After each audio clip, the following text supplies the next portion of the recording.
Well, I've already talked about in depth The Land Before Time and An American Tail, two of the films Don Bluth had partnership with Steven Spielberg on. I think it's time now to move on to talk about Steven Spielberg's own animation company he made after breaking with Bluth after The Land Before Time, Amblimation. This company was a short-lived one which produced three films between 1991 and 1995, An American Tail 2, We're Back, and Balto. It later turned into DreamWorks Animation, sharing most of the same staff as well as Spielberg himself, and the Disney Renaissance master himself, Jeffrey Katzenberg. It's funny to think that Spielberg worked with both Bluth and Katzenberg, who were once competing with each other during the 80s. Anyway, back to the subjects. An American Tail 2. This was Amblin Animation's first feature film, and the character of Fievel was also used for their logo.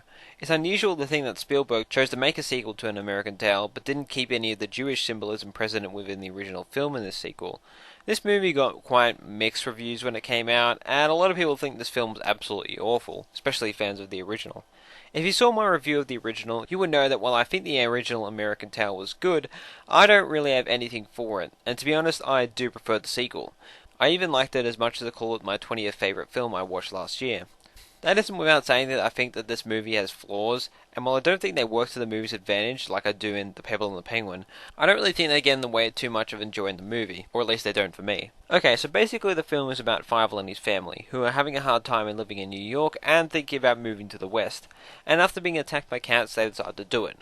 But unfortunately for the cats, led by a cat played by John Cleese, have a plan to kill and eat the cats in the West, easily, without having to chase them. Anyone who's watched the original will probably be asking why there are cats around when they supposedly got rid of them in the original, but come on, there were like 10 cats on that ship going to Hong Kong.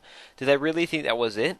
But yeah, I can't defend every plot problem in this movie. For one, why does Fievel only leave a note to Tiger, once again played by Dom DeLuise, before going to the West? I mean, they are good friends, or a duo, or whatever they call themselves. And also, there's a scene where Fievel and his family go down a long sewer pipe and arrive in a place where John Cleese's character is, yet he was only with them 3 seconds before. How did he get there that fast? But yeah, this film's main problem is the plot. There's a lot of issues. One improvement it does have over the original is that the plot isn't about Fievel finding his family again, which I found very weak conflict. It's solely about the cats, and I think this is good.